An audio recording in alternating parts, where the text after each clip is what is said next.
Halo, assalamualaikum warahmatullahi wabarakatuh. Kita ngomongin pilpres, teman-teman ya. Pemilihan umum di Indonesia itu kan sifatnya one person one vote ya, teman-teman ya. Jadi satu orang itu satu suara. Kalau satu orang satu suara, artinya apa? Artinya ya pasti subjektif, teman-teman. Jadi teman-teman jangan mikir bahwa aku harus objektif dalam pemilihan umum ini, ya nggak bisa ya. Tiap orang pasti punya subjektivitas tersendiri gitu. Artinya apa lagi? Artinya tiap orang pasti punya alasan beda-beda dalam memilih calonnya masing-masing gitu. Nah makanya kalau subjektif, ya udah aja sekalian subjektif ya. Maksudnya gimana? Ya sekalian aja pilih calon itu, jangan berdasarkan apa-apa, tapi ya berdasarkan subjektivitas aja. Explore pilihan kita berdasarkan subjektivitas. Yang pertama nih ya, dari similarity. Coba cek kira-kira di mana, siapa di antara pasangan calon itu yang paling mirip pikiran, perasaan, dan pendapatnya sama kita terkait negara ya. Namanya similarity itu. Subjektif aja. Menurut kita, siapa yang paling mirip tuh pikiran, perasaan, pendapatnya sama kita tentang negara ini, tentang cara berjalannya negara. Pertama itu. Aduh, kayaknya nggak ada yang mirip nih, Kang. Similarity-nya nggak ada. Ya udah, kalau nggak ada, yang kedua adalah representasi. Siapa di antara ketiganya ya yang kemudian paling bisa jadi representasi pikiran, perasaan, pendapat kita.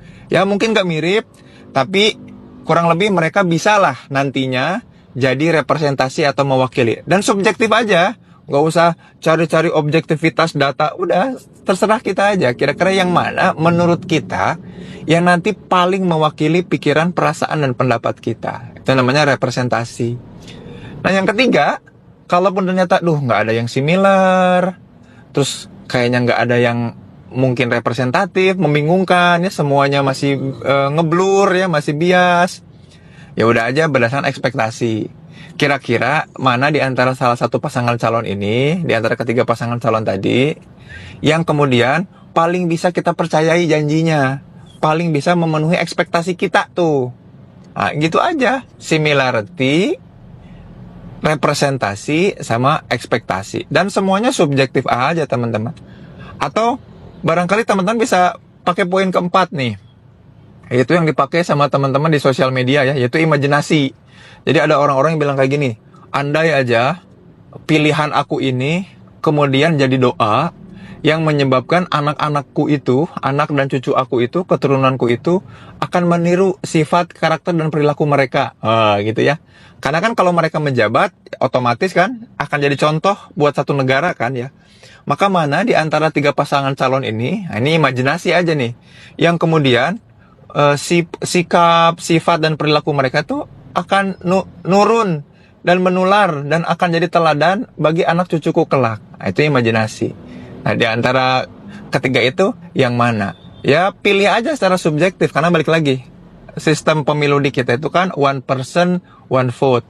Tiap orang punya satu suara, makanya tiap orang pastinya akan selalu punya alasan yang berbeda-beda untuk memilih salah satu pasangan calon gitu. Cuman nitip pesan aku nih teman-teman, karena ini subjektif, artinya apa? Artinya ada bagian dari diri kita yang kemudian kita titipkan kepada mereka. Karena sangat subjektif dan personalized, membuat kita juga mudah overthinking dan baper terkait dengan apa-apa yang terjadi pada mereka nih, pasangan calon yang mungkin kita pilih. Barangkali pasangan calon kita yang disinggung orang, kita yang ikut tersinggung. Kenapa? Ya itu wajar, karena subjektivitas. Jadi konsekuensi subjektivitas kita ya jadi gitu. Jadi overthinkingan, jadi baperan, merasa mereka, para pasangan calon ini bagian dari kita. Padahal balik lagi, teman-teman harus sadar, mereka itu bukan kita. Nah itu konsekuensi dari pemilihan umum yang subjektif ya. Mereka tuh berasa bagian dari kita. Identitas kita tuh juga identitas mereka. Nah ini yang harus teman-teman pahami dan sadari, dan harus jaga bahwa pemilu ini jangan sampai membuat kita kehilangan kesadaran, pengenalan, bahkan kendali atas diri kita ya. Jadi aku nitip banget teman-teman, supaya pemilu ini tuh justru makin membuat kita makin sadar, makin kenal, dan makin punya kendali sama diri kita, supaya tetap jadi pribadi yang baik, pribadi yang punya kendali atas kehidupannya, dan solusi dan manfaat atas kehidupan sehari-harinya. Ya, selamat memilih, menentukan pilihan, dan mudah-mudahan Indonesia makin maju, makin jaya, makin berkah, termasuk kita juga ya, makin sadar, makin kenal, dan makin punya kendali sama diri kita. Makin sehat mental dan makin wellness. Ya, pamit mundur. Assalamualaikum warahmatullahi wabarakatuh.